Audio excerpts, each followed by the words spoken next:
பணி நிரந்தரம் கோரி மயிலாடுதுறையில் ஒப்பந்த செவிலியர் தொடர் போராட்டத்தில் ஈடுபட்டுள்ளனர். பணி நிரந்தரம் கோரி மயிலாடுதுறையில் ஒப்பந்த செவிலியர்கள் தொடர் காத்திருப்பு போராட்டத்தில் ஈடுபட்டுள்ளனர். மயிலாடுதுறை மாவட்ட அரசினர் மருத்துவமனை முன்பு 3வது நாளாக காத்திருக்கும் தமிழ்நாடு செவிலியர்கள் மேம்பாட்டுச் சங்கத்தினரை நாம் தமிழர் கட்சியின் சுற்றுச்சூழல் பாசறை மாநில துணை செயலாளர் சந்தித்து ஆதரவு தெரிவித்துள்ளார்.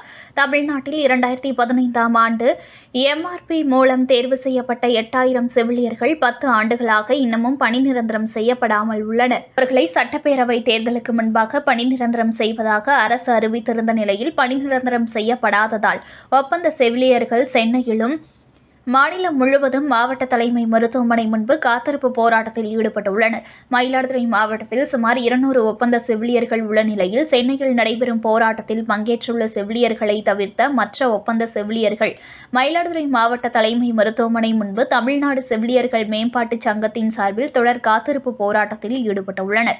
இந்நிலையில் 3வது நாளாக காத்திருப்பு போராட்டத்தில் ஈடுபட்டுள்ள ஒப்பந்த செவிலியர்களை நாம் தமிழர் கட்சியின் மயிலாடுதுறை சட்டப்பேரவை தொகுதி வேட்பாளரும் கட்சி சுற்றுச்சூழல் பாசறை மாநில துணை செயலாளருமான காசிராமன் சந்தித்தார். அப்போது ஒப்பந்த செவிலியர்களின் கோரிக்கையை கேட்டறிந்த காசிராமன் ஒப்பந்த செவிலியர்களின் போராட்டத்திற்கு நாம் தமிழர் கட்சி துணை நிற்கும் என உறுதியளித்தார்.